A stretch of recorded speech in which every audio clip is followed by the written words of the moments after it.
Good evening. আজকে আমি একটা মালপোয়া রেসিপি বানাবো। দেখো আমি কি কি নিয়ে এসেছি আজকে। এই যে প্রথমে দিলাম আমি 1 কাপ আটা, চালের আটা। তারপরে দিলাম 1 কাপ ময়দা। এবার দিলাম পরিমাণ মতো, হাফ কাপ থেকে একটু বেশি আছে, সুজি। এবার দিচ্ছি দুধ, 1 কাপ দুধ দিচ্ছি। আবার লাগলে আমি তখন দেব, যখন গুলবো তখন দেবো আস্তে আস্তে। আচ্ছা, এবার দিচ্ছি মৌরি, একটু লবণ, একটু খাবার সোডা, আর দেব গুড়। আচ্ছা, এবার দিলাম গুড়। এটাকে তো বলছে খেজুরের গুড়, এখন জানি না কি হবে স্বাদটা।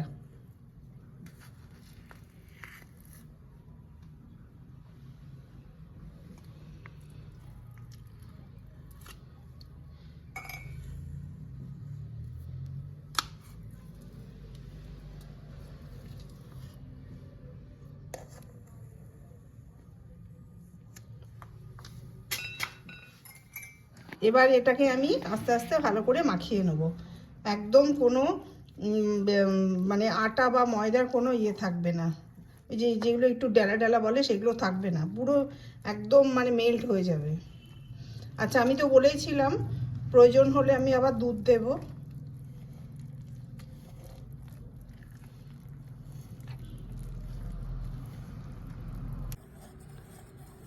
এই দেখো গোলাটা আমি এইভাবে গুলে নিয়েছি।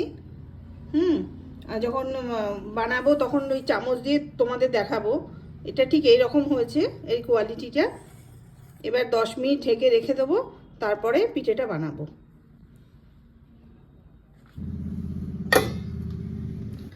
আমি গ্যাস জ্বালিয়ে তেলটা গরম করে নিয়েছি। এবার একটা একটা করে মালপোয়া ভাজবো। দেখো প্রথম মালপোয়াটা কীরকম ভাজছি।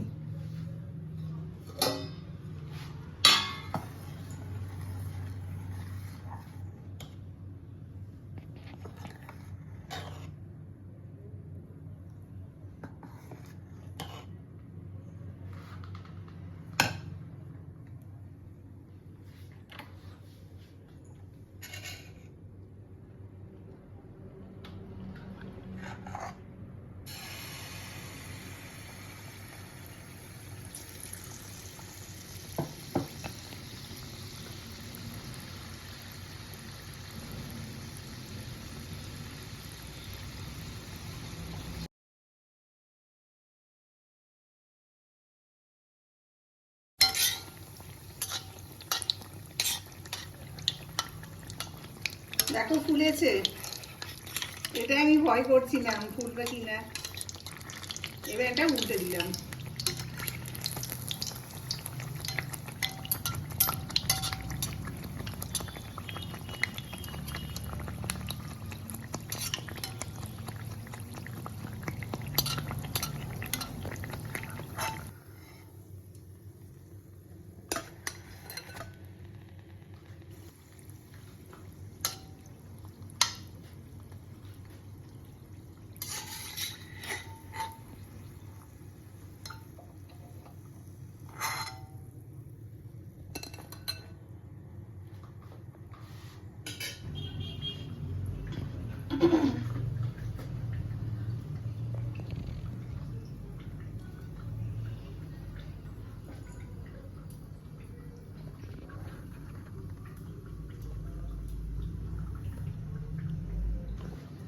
এই দেখো আমার এক বাটি ফুলকো ফুলকো মালপোয়া রেডি হয়ে গেছে।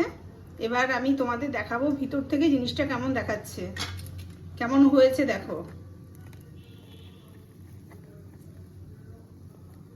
এই দেখো,